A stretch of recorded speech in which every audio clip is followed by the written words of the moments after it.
Welcome to let's crack competition YouTube channel. दोस्तों, आप सभी का हमारे YouTube channel let's crack competition में स्वागत है। मैं राजेश। दोस्तों, subscribe my channel, like, comment and share. दोस्तों, मराठा साम्राज्य, मुगल साम्राज्य को मैंने ऑलमोस्ट कंप्लीट कर दिया है दोस्तों। तो मराठा साम्राज्य को पढ़ने से पहले थोड़ी सी इसके बारे में हमें भूमिका को समझना होगा कि आखिर इसके पीछे का जो चीज़ें हैं वो क्या हैं दोस्तों। चलिए शुरुआत करते हैं। देखिए दोस्तों, एक ट्री होता है, जैसे बाबर का लड़का हुमायूं हुआ, हुमायूं का लड़का अकबर हुआ, अकबर का लड़का जहांगीर हुआ, जहांगीर का लड़का शाहजहाँ हुआ, शाहजहाँ का औरंगजेब हुआ, और औरंगजेब के दो तीन लड़के हुए थे। ठीक है। तो दोस्तों, इस बात को समझना बहुत ज़रूरी है कि ऐसे ही मराठा साम्राज्य का एक ट्री स्ट्रक्चर है कि सबसे पहले बालाजी विश्वनाथ है, उनके बच्चे हुए, उनकी वाइफ, उनकी फिर उनके बाद एक चेन बनता। इस चीज़ को समझना बहुत ज़रूरी है। उनके बच्चे कौन थे, उनकी वाइफ की थी, उसने उन्होंने और टेन्योर उनका कितने से कितने समय तक वो राज किए। अगर ये आप समझ जाते हैं, मैंने इसका एक वीडियो बना चुका हूँ ऑलरेडी, ट्री। तो उसके बाद आपको सब ये चीज़ें समझना बहुत ही ईजी हो जाएगा। और दोस्तों, हिस्ट्री की एक बात समझना आपको बता देता हूँ कि हिस्ट्री में क्या होता है ना, जैसे अकबर आए, बाबर आया, ये जो औरंगजेब के टाइम, तो जैसे हमारा देश इतना बड़ा था ना दोस्तों, जैसे और जो बाबर जो मुग़ल आए थे, आगरा में उन्होंने दिल्ली प्रशासन बनाया था। तो दोस्तों, क्या हुआ कि हमारा देश काफ़ी बड़ा है, नॉर्थ इंडिया हो गया, साउथ इंडिया हो गया, मुंबई का जो मराठा थे। तो सेम टाइम में जैसे अकबर राजा था, औरंगजेब राजा था, तो सेम टाइम में जो देश के और रीजन थे, तो वहाँ पर कोई राजा और हुआ करता था। तो उसी टाइम में, सेम टाइम में, मतलब आपको सन ईस्वी याद रखना चाहिए कि इसके टाइम में ये मराठा है, अकबर के टाइम में ये राजा थे, उसके टाइम में ये राजा थे, और उनके साथ लड़ाइयाँ लड़ी गई। तो वही है, देखिए ये इसमें है दोस्तों, ये इसमें ये है कि जो मराठा साम्राज्य है ना, 1674 से लेकर के 1720 ईस्वी तक ये रहा। ठीक है दोस्तों, वो मराठा राज्य 1720 से लेकर 1818। तो ये मराठा टाइम का एक रेंज है कि इतने समय तक मराठा साम्राज्य। तो आपको ध्यान रखना है कब से कब तक, 1674 से लेकर के 1720 ईस्वी तक वो मराठा राज्य संघ, 1720 ईस्वी से लेकर 1800। तो जैसे जैसे टाइम बीतेगा दोस्तों, हम इसको डीप में स्टडी करते चलेंगे। तो चलिए दोस्तों, शुरुआत करते हैं पहले क्वेश्चन से। पहला क्वेश्चन है कि मराठाओं के उत्कर्ष के समय, उत्कर्ष के क्या कारण थे। मतलब मराठाओं के उत्कर्ष, मतलब थोड़ा सा खांसी हो गया दोस्तों। तो मराठाओं के उत्कर्ष के क्या कारण थे। पहला है कि महाराष्ट्र की भौगोलिक स्थिति, औरंगजेब की हिंदू विरोधी नीति, सही बात है। मराठा धर्म सुधारकों का प्रभाव, सही बात है। शिवाजी द्वारा दक्षिण के शासकों से आर्थिक व सैन्य सहायता प्राप्त करना, सही बात है। शिवाजी का जुझारू व्यक्तित्व, यस, ये जितने भी रीजन ना, ये सिवाय चौथा रीजन, चौथा क्या है, शिवाजी द्वारा दक्षिण के शासकों से आर्थिक व सैन्य सहायता, नहीं, वो तो जो मुगल शासक थे ना, मतलब कि मुस्लिम शासक थे। तो वो जैसे जो गोलकुंडा के शासक हुए, जैसे तेलंगाना के, बीजापुर, कर्नाटक के, तो ये लोग मदद नहीं करते थे। तो बाकी सारे जो ऑप्शन है वो सही है। अब हम बढ़ेंगे नेक्स्ट क्वेश्चन की तरफ दोस्तों, कि मराठाओं ने सर्वप्रथम किसके अधीन कार्य कर प्रशासनिक अनुभव प्राप्त किया। तो दोस्तों, ये देवगिरी के यादवों के अधीन। देवगिरी कहाँ है दोस्तों, ये मध्य प्रदेश में है। तो इसमें इसकी थोड़ी सी मैं बताता हूँ आपको देवगिरी के बारे में, कि ये यादव शासक थे। तो रामचंद्र राज 1271 से लेकर 1311 ईस्वी में, जिसे रामदेव भी कहा जाता है, रामचंद्र नाम था उनका, भारत के देवगिरी के यादव वंश का शासक। देवगिरी कहाँ है, मध्य प्रदेश में। तो यादव वंश के शासक थे। रामचंद्र क्या थे, राजा कृष्ण के पुत्र थे, जिन्होंने क्या किया था जो यादव वंश का ये क्या किए थे, इन्होंने नींव रखी थी दोस्तों। तो यहीं पर जो मराठा थे, इनसे प्रशासनिक अध्ययन, जो प्रशासनिक गुण होते हैं, जो प्रशासन करने के गुण होते हैं, उन्होंने सीखा। तो मराठाओं ने सर्वप्रथम किससे सीखा, तो यही दोस्तों, देवगिरी के यादवों के अधीन। और रामचंद्र राजा कब बना था, 1271 से लेकर के 1311 ईस्वी में। मतलब उनके जो मराठाओं के जो पूर्वज वो यहाँ से ज्ञान लेते थे। ठीक है। अब है कि मराठाओं के बार्गीगिरी, गुरिल्ला युद्ध प्रणाली, छापामार युद्ध प्रणाली गुण का सबसे पहले और सबसे अधिक उपयोग किसने किया, मलिक अंबर ने। अब दोस्तों, मलिक अंबर कहाँ था, ये दोस्तों ये हैदराबाद में शासन करता था। कौन था, बॉर्न इन द एडेल सल्तनत in the present Ethiopia. Present में जो साउथ अफ्रीका की कंट्री है दोस्तों, इथोपिया का रहने वाला था। हुआ यह था कि Malik was sold as child by his parents, मतलब उसके माता पिता जो थे इसको बेच दिए थे। मुगल मतलब मुगल जैसे नूरजहाँ थी, तो उसको इन्होंने बेच दिया था। And brought to India as a slave के रूप में आया था Malik Ambar, by the regent of Nizami Shahi dynasty of Ahmednagar from 1607 से 1627 ईस्वी तक। तो ये जो निजाम शाही डायनेस्टी वंश का ये संस्थापक था। अहमदनगर कहाँ पर दोस्तों? ये हैदराबाद में है। 1607 से लेकर के 1627 ईस्वी में। ये गुलाम था जिसके माँ बाप ने इसको बेच दिया था, जो इंडिया कहाँ का था? इथोपिया का था। तो ये बहुत ही इंपॉर्टेंट क्वेश्चन, लॉक कर लीजिए इसको। फिर है दोस्तों कि निम्नलिखित में गोरिल्ला युद्ध का पथ प्रदर्शक कौन था? तो शिवाजी थे। ठीक है, गोरिल्ला युद्ध का पथ प्रदर्शक मतलब उस चीज़ को आगे बढ़ाया। अब है कि शिवाजी के प्रशासन में पेशवा कहा जाता था किसको? प्रधानमंत्री को। प्रधानमंत्री को पेशवा बाजीराव जो मूवी बनी है बाजीराव मस्तानी। तो धीरे धीरे स्टडी करेंगे, अभी तो पहला पार्ट है।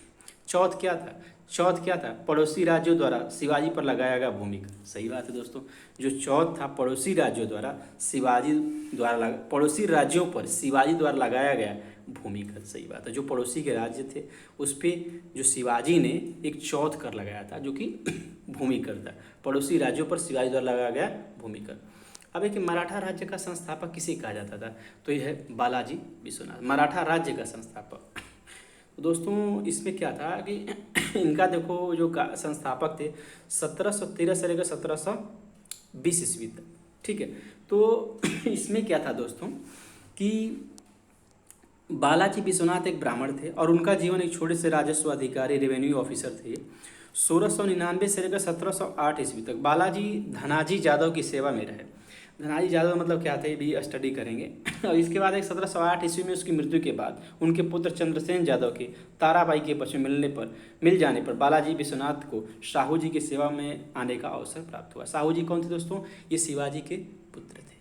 ठीक है, इसके बारे में जब हम बताया ना ट्री कि साहू जी के मतलब अंदर साहू जी राजा थे, बालाजी विश्वनाथ के राजा राम और संभाजी साहू।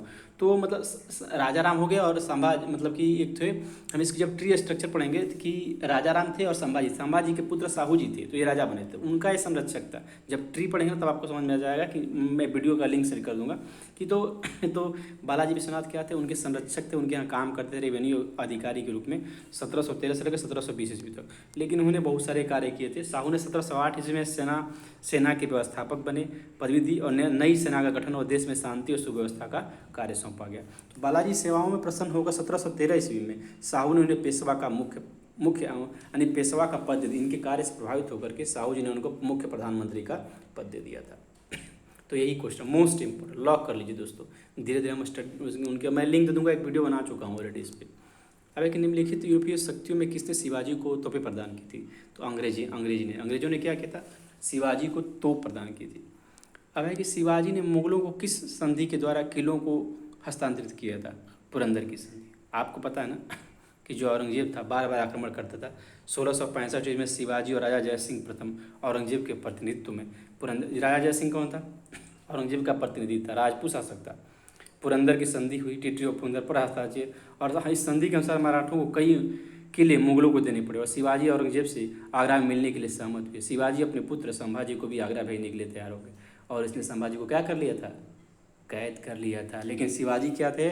आगरा के किले से वहाँ से अपने बच्चे को लेकर के निकल गए थे। तो ये दोस्तों ये मोस्ट इम्पोर्टेंट है, ये क्वेश्चन लॉक कर लीजिए। पुरंदर की जो संधि वाला है 1665 ईस्वी में। ठीक है, तो भाई युद्ध हार गए थे तो देना पड़ा उनको।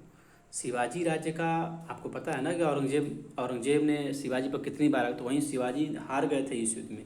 इसीलिए शिवाजी का सारा मतलब जो भी आप देख रहे हैं क्या लिखा है इसमें, इस संधि का मराठों कई मुख्य मुगलों को किले अपने शिवाजी ने अपने किले दे दिए, अपने धन दौलत दे दिए। औरंगजेब से आगरा मिलने के अपने पुत्र के साथ, जहाँ उनको बंदी बना लिया गया था। फिर बाद में दोनों भाग निकले थे। शिवाजी का राजाभिषेक कहाँ हुआ था? रायगढ़ में, जो कि मध्य प्रदेश में ही, जिससे आप मुंबई बहुत बड़ी है ना, उससे ही सटा एक डिस्ट्रिक्ट है। किसके शासनकाल में मराठा प्रमुख संभाजी की हत्या कर दी? औरंगजेब ने। ये क्या था ना, 211 युद्ध जीते थे ये संभाजी। ये जो संभाजी थे 211, इन्हीं के पुत्र थे साहू जी। तो 11 मार्च 1689 ईस्वी को औरंगजेब ने 211 युद्ध जीते थे संभाजी। तो औरंगजेब ने क्या कर दी थी? बड़ी क्रूरता से इनकी हत्या कर दी थी। और छत्रपति संभाजी राजे भोंसले शंभू राजे 1657 से लेकर 1689 मराठा साम्राज्य छत्रपति शिवाजी महाराज के उत्तराधिकारी थे। देख रहे हो ना क्या लिखा हुआ है कि 1657 से लेकर 1689 ईस्वी तक ये राजा रहे और 1689 ईस्वी में क्या औरंगजेब ने इनकी हत्या कर दी थी। तो ये कौन थे? शिवाजी के पुत्र थे। और इनके जो पुत्र थे जो संभाजी के, वो कौन थे? वो थे साहू जी। ठीक है।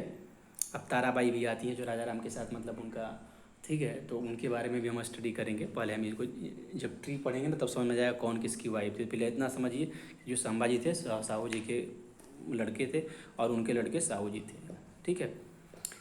तो उनका राज्य 1657 से लेकर 1689 ईस्वी तक रहा, जिनकी हत्या 1689 ईस्वी में औरंगजेब ने कर दी थी। किसकी? संभाजी की। शिवाजी के साम्राज्य की राजधानी कहाँ है? रायगढ़। आपको पता है ना, रायगढ़। पानीपत की तीसरी लड़ाई कब? 1761 ईस्वी में। किनके बीच हुई थी? औरंगजेब और तैमूर के। ये देख रहे हो, ये गलत लिखा है। पेशवा बाजीराव द्वितीय, और ये जो पेशवा बाजीराव जो द्वितीय था और अहमद शाह अब्दाली भारत के इतिहास में 14 जनवरी का दिन काफ़ी दिन माना गया। 1761 ईस्वी में दिन अफगान शासक अहमद शाह अब्दाली की सेना और मराठों के बीच पानीपत की तीसरी लड़ाई हुई। इस लड़ाई में मराठों को हार का सामना पड़ा। तो यही था वो, कौन था? पेशवा बाजीराव द्वितीय, जो कि हार गया था अहमद शाह अब्दाली, जो कि कौन था? मराठा शासक था। ये जो मराठा शासक था। और अहमद शाह अब्दाली भारत के इतिहास में 14 जनवरी का दिन काफ़ी माना जाता है। 1761 अफगान शासक अहमद शाह अब्दाली, ये जो कौन था? अफगान शासक था अहमद शाह अब्दाली, उससे हार गया था। और इसी से क्या हुआ? भारत का मतलब एक तरह से बहुत झटका लगा। मतलब कि जो लोग ये जो इमर्ज कर रहे थे, इससे अंग्रेज़ों को भी फ़ायदा मिला। शिवाजी सर्वाधिक प्रभावित थे किससे? अपनी माता से। क्या माता के देखो, माता पर उनकी की क्या है? कार्यकाल 1594 से लेकर 1674 ईस्वी तक। ये माता उनकी मतलब बर्थ और उनके लाइफ साइकिल है। हमारा महान महाशासक और योद्धा शिवाजी की माता जी थी। शिवाजी मुगल सम्राट के खिलाफ मजबूत से लड़े और हिंदवी स्वराज की स्थापना की। जीजाबाई का जन्म 1594 ईस्वी में महाराष्ट्र के एक सिंध खेड़ में हुआ था। सिंध खेड़ में। तो दोस्तों ये रहे मोस्ट इम्पोर्टेंट, लॉक कर लीजिए इसको। अब देखिए अष्ट प्रधान कौन थे? तो यही मतलब एक मंत्रिमंडल था दोस्तों। देखो, सुमन, सुरुनिवेश, सरे नौबत, पंडित राव एवं न्यायाधीश 8 पद सम्मिलित थे। पेशवा एवं मंत्रियों का प्रधान एवं प्रशासन में राजा के बाद इसका सबसे ज़्यादा महत्व था। इसकी तुलना प्रधानमंत्री से की जाती थी। अमात्य वित्त मंत्री था। तो पेशवा बाजीराव यानी कौन? सेना का प्रधानमंत्री थे। बहुत बड़ा पद था। ठीक है दोस्तों। अमात्य कौन था? उसका भाई, तब देखे बाजीराव मस्तानी में ना, जो पेशवा बाजीराव के भाई था वो अमात्य था, वित्त मंत्री था। अब है दोस्तों की अष्ट प्रधान। अब है कि शिवाजी के राजनीतिक गुरु कौन? संरक्षक। राजनीतिक गुरु संरक्षक कौन थे? ये दादाजी, उनके दादाजी शिवाजी के दादाजी कोंडदेव थे। और धार्मिक गुरु कौन थे? रामदास थे। तो वही लिखा है कि शिवाजी के राजनीतिक गुरु और संरक्षक उनके दादाजी कोंडदेव थे। उनका बचपन दादाजी कोंडदेव और उनकी माता जीजाबाई के करीब बीता, जहाँ उनकी राजनीतिक शिक्षा सीखने के साथ साथ मुगल शासकों को खदेड़ने की योजना का अभ्यास हुआ। छत्रपति शिवाजी महाराज शिवाजी राजा भोसले भारत के महान लेखक और रणनीतिकार थे, जिन्होंने 1674 ईस्वी में पश्चिम भारत में मराठा साम्राज्य की नींव रखी। छत्रपति शिवाजी की बात है ना, बोल रहा है छत्रपति शिवाजी राजा भोसले भारत के महान लेखक और रणनीतिकार थे, जिन्होंने 1674 ईस्वी में पश्चिम भारत में मराठा साम्राज्य की नींव रखी। शिवाजी के पिता का नाम शाहजी भोसले था और माता का नाम जीजाबाई था। उनके गुरु महाराष्ट्र के प्रसिद्ध संत समर्थ रामदास थे। दासबोध ने ग्रंथ की रचना की। दासबोध इन्होंने लिखा है। किसने? संत रामदास थे। तो ये राजनीतिक गुरु थे और संरक्षक थे और धार्मिक गुरु थे। तो देखो यही बोला शिवाजी ने कि राजा भोसले के महान लेखक और रणनीतिकार, जिन्होंने 1674 ईस्वी में पश्चिम भारत में मराठा साम्राज्य की, छत्रपति शिवाजी महाराज शिवाजी राजा भोसले भारत के महान लेखक और रणनीतिकार थे।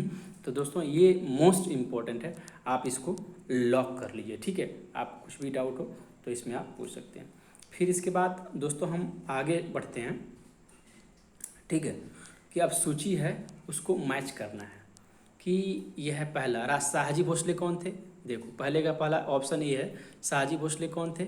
शिवाजी की, इसमें ऑप्शन ए शाहजी भोसले कौन थे? शिवाजी के पिता थे। जीजाबाई शिवाजी की माता थी। समर्थ रामदास कौन थे? शिवाजी के आध्यात्मिक गुरु थे। और दादाजी कोंडदेव कौन थे? शिवाजी के संरक्षक थे। तो पहला ऑप्शन सही है दोस्तों। अब एक शिवाजी के कम दर्शन का उपदेश देने वाले एवं शिवाजी के पुत्र संभाजी को मराठों को संगठित करने और महाराष्ट्र धर्म को प्रचारित करने का उपदेश देने वाला मराठा संत था। वही है कि धार्मिक गुरु थे ना, वो संत रामदास थे, समर्थ रामदास थे। और आध्यात्मिक गुरु तो उनके कौन? राजनीतिक संरक्षक कौन थे? उनके गुरु कोंडदेव थे, जो अभी आपने पढ़ा ये थे दादाजी कोंडदेव। तो वही रामदास के बारे में लिखा हुआ। दासबोध रचनाकार कौन? समर्थ रामदास, जिसमें क्या है? ये मराठा साम्राज्य के बारे में इन्होंने लिखा है।